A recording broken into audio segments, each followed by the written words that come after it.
Isa sa mga naging mainit na usapin sa impeachment trial ni Vice President Sara Duterte ay ang pahayag ni Senator Robin Padilla tungkol sa pagiging one-sided umano ng prosecution panel.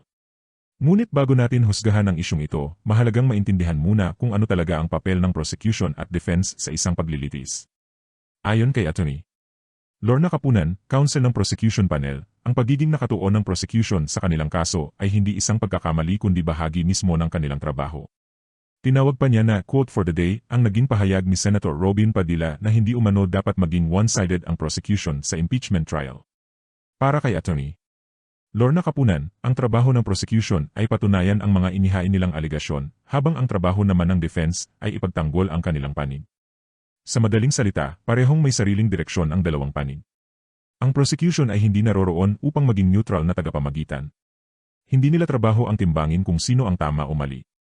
Ang kanilang tungkulin ay ilatag ang kanilang ebidensya, ipakita ang kanilang argumento, at patunayan ang kanilang kaso. Samantala, ang defense naman ang may responsibilidad na protektahan ang kanilang kliyente, questionin ang ebidensya ng kabilang panig, at ipakita kung bakit hindi dapat mapanagot ang kanilang ipinagtatanggol. Dahil dito, sinabi ni Atty. Lorna Kapunan, prosecution should really be one-sided. Iyon ang task ng prosecution. The defense is also one-sided because they have to prove the defense. Ibig sabihin, hindi isang pagkukulang ang pagkakaroon ng malinaw na panig. Ito mismo ang istruktura ng isang adversarial legal system kung saan parehong panig ang nagbibigay ng kanilang pinakamalakas na argumento.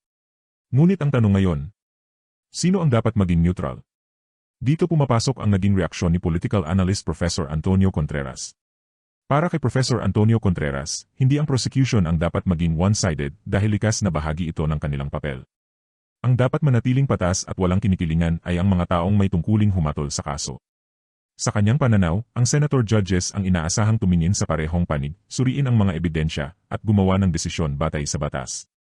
At dito makikita ang mahalagang pagkakaiba. Ang prosecution ay may tungkuling ipaglaban ang kanilang kaso. Ang defense ay may tungkuling ipagtanggol ang kanilang panig. Ngunit ang mga hahatol ang may responsibilidad na maging patas. Hindi lamang ito nangyayari sa impeachment trial. Ganito rin gumagana ang ordinaryong proseso ng paglilitis sa korte. Ang prosecutor ay hindi pumapasok sa korte upang maging neutral. Siya ay naroon upang patunayan ang kaso. Ang abogado ng depensa naman ay hindi rin naroon upang hanapin kung may pagkakamali ang kanyang sariling kliyente. Siya ay naroon upang ipagtanggol ito. Kung parehong magiging neutral ang prosecution at defense, mawawala ang mismong dahilan kung bakit may paglilitis. Ang mahalaga ay magkaroon ng patas na proseso kung saan parehong nabibigyan ng pagkakataon ang dalawang panig na magsalita at magharap ng ebidensya. Kaugnay nito, sinabi rin ni Atty. Lorna Kapunan na naging positibo ang pananaw ng prosecution panel matapos ang testimonya ni NBA Director Melvin Matibag na naging huling testigo ng prosecution para sa Article 4 tungkol sa grave threat. Ayon kay Atty. Lorna Kapunan, naging sapat ang mga naiharap nilang ebidensya at testimonya kaya hindi na nila kinailangang magsagawa pa ng redirect examination. Ngunit sa huli, hindi ang prosecution ang magpapasya kung sapat ang ebidensya.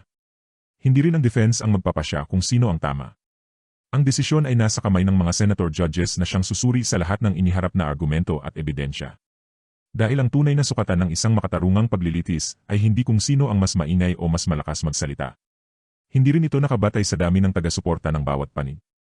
Ang pinakamahalaga ay kung ang mga ebidensyang iniharap ay sapat upang patunayan ang mga aligasyon o sapat upang ipakita na walang pananagutan ang inaakusahan. Sa huli, ang prosecution ay may karapatang maging matatag sa kanilang kaso. Ang defense ay may karapatang ipaglaban ang kanilang panig. Ngunit ang pinakamahalagang tungkulin ay nasa mga hahatol, ang manatiling patas, bukas ang isip at magpasya batay lamang sa batas at ebidensya.